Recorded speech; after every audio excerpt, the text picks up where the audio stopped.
तैयारी स्टार्ट। लगभग प्रत्येक चुनाव में राजनीतिक दल और उनके प्रत्याशी युवा मतदाताओं तक अपनी पहुंच बनाने में रात दिन एक कर देते हैं। निश्चित रूप से ये प्रयास उनके लिए फायदा देने वाले भी होते हैं। राजनीतिक दलों और राजनीतिक लोगों की भी सबसे ज्यादा कोशिश युवाओं का समर्थन हासिल करने की रहती है। इसके लिए युवाओं से वादे भी किए जाते हैं, पर सत्ता पाने के बाद इनको भुला दिया जाता है।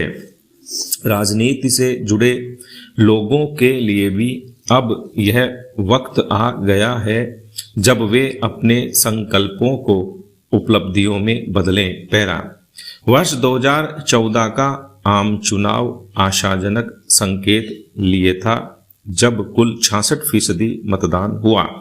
मतदान करने वालों में भी 68% युवा थे। तब तक यह माना जाता था कि कुल औसत मतदान की तुलना में युवा 3 से 5% कम मतदान करते हैं, लेकिन 10 साल बाद यानी इसी साल वर्ष 2024 के आम चुनाव में 1.8 करोड़ युवा पहली बार मतदाता बने। हालांकि चुनाव आयोग के अनुसार नए पात्र मतदाताओं में से बमुश्किल 40% ने ही मतदाता के रूप में पंजीकरण कराया। यह सचमुच चिंता का विषय है। अगर हम युवा वोटर्स को चुनावी प्रक्रियाओं में पूरी तरह हिस्सेदार नहीं बना सके तो यह हमारे लोकतांत्रिक ताने बाने के लिए कैंसर की तरह साबित होगा। ऐसे में जरूरत कुछ तात्कालिक कदम उठाने की है। सत्ता और संगठन में मुख्य धारा के नेतृत्व वाले पदों पर युवाओं को लाना होगा। पेपर लीक होने से रोकने के लिए जो भी करना पड़े वह करना होगा। अवसाद के कारण छात्रों की आत्महत्या की प्रवृत्ति से संबंधित समस्या का समाधान करने के लिए पूरे समाज को योगदान देना होगा। और नौकरियों के अवसर शीघ्र प्रदान करने होंगे, कहीं बहुत देर न हो जाए।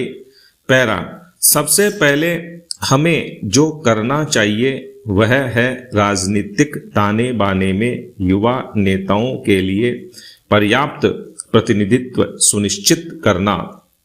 युवा प्रतिनिधित्व की असली कसौटी वह प्रतिनिधित्व है जो पार्टी के युवा या छात्र इकाई के बाहर युवाओं को मिल पाता है।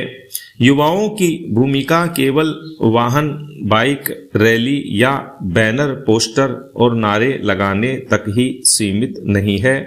सही मायने में उनको ऐसा अवसर देना होगा जिसमें हम उनके नेतृत्व को स्वीकार करने के साथ उनकी भावनाओं से भी सहमत हो सकें। पैरा मेरी नज़र में सबसे घृणित अपराध किसी व्यक्ति का पेपर लीक घटनाओं में लिप्त होना है।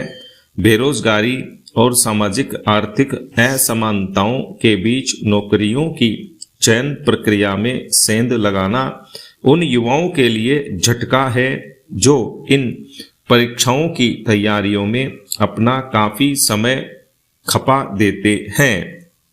परीक्षा और भर्ती प्रक्रियाओं में शुचिता तय करने में लोक सेवा आयोग जैसी संस्थाएं भी मजाक बनकर रह गई हैं। केंद्र सरकार ने सार्वजनिक परीक्षा अनुचित साधनों की रोकथाम अधिनियम 2024 अधिसूचित किया है। यह सर्वमान्य तथ्य है कि व्यापक स्तर पर पेपर लीक और भ्रष्टाचार सिर्फ सेवा प्रदाता के जरिए नहीं हो सकता। सार्वजनिक परीक्षा प्राधिकरण से जुड़े सदस्यों की संलिप्तता के बिना ऐसा संभव नहीं। ऐसे मामलों में निर्वाचित प्रतिनिधियों और अधिकारियों की मिली भगत भी रहती है। ऐसे में नकल व पेपर लीक की रोकथाम के लिए सामूहिक रूप से समूची प्रक्रिया सुरक्षित बनानी होगी। अपराधों की अधिकतम सजा आजीवन कारावास तक करनी होगी। उन सबको कानून के दायरे में लाना चाहिए जो परीक्षाओं के आयोजन के लिए सीधे तौर पर जिम्मेदार हैं। आर्थिक दंड भी व्यापक होना चाहिए। यह सेवा प्रदाताओं के वार्षिक राजस्व का एक गुणक या परीक्षा के आवेदन शुल्क के एक अनुपात में हो सकता है। अनुचित साधनों के खिलाफ यह पहला कानून नहीं है। यह कानून भी इस बुराई से छुटकारा तब तक नहीं दिलाएगा जब तक कि समूचे सिस्टम में सार्थक बदलाव नहीं होगा। पहला, भारत में आत्महत्याओं के आंकड़ों में चिंताजनक बिंदु तो यह है कि इनमें 41% युवा ऐसे हैं जिनकी उम्र 30 वर्ष से कम थी। वर्ष 2022 में 2095 युवाओं ने परीक्षाओं में असफल होने के कारण आत्महत्या की। किसी भी रोजगार या शिक्षा का मूल्य जीवन से बढ़कर तो नहीं है। इस समस्या का एक झटके में कोई समाधान भी नहीं है, लेकिन सामाजिक आउटरीच शुरू कर घरों में डिनर टेबलों पर इस मुद्दे पर चर्चा को अहमियत दी जानी चाहिए। ऐसा माहौल उत्पन्न करना चाहिए जिससे उच्च शिक्षा और सरकारी नौकरी पर निर्भरता कम होने के साथ साथ स्थायी विकल्प भी तैयार हों। पैरा, अंतर्राष्ट्रीय श्रम संगठन की भारत रोजगार रिपोर्ट 2024 के अनुसार देश के कुल बेरोजगारों में लगभग 83% युवा हैं।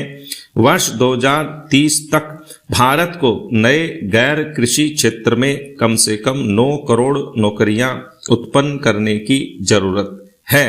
अगर 5.5 करोड़ अतिरिक्त महिलाएं कार्य बल में शामिल होती हैं तो नौकरियों की मांग और बढ़ जाएगी। पैरा, 5वीं सबसे बड़ी अर्थव्यवस्था होने का तब तक कोई मतलब नहीं है जब तक यह संदर्भ न हो कि यह ढांचा पैदा करने वाला रोजगार पैदा करने वाला है या बेरोजगारी में इजाफा करने वाला। सरकार वाकई में इस मुद्दे का समाधान करना चाहती है तो उसे प्राथमिक शिक्षा से लेकर उच्च शिक्षा तक व्यवस्था पर गंभीरता से विचार करने की जरूरत है।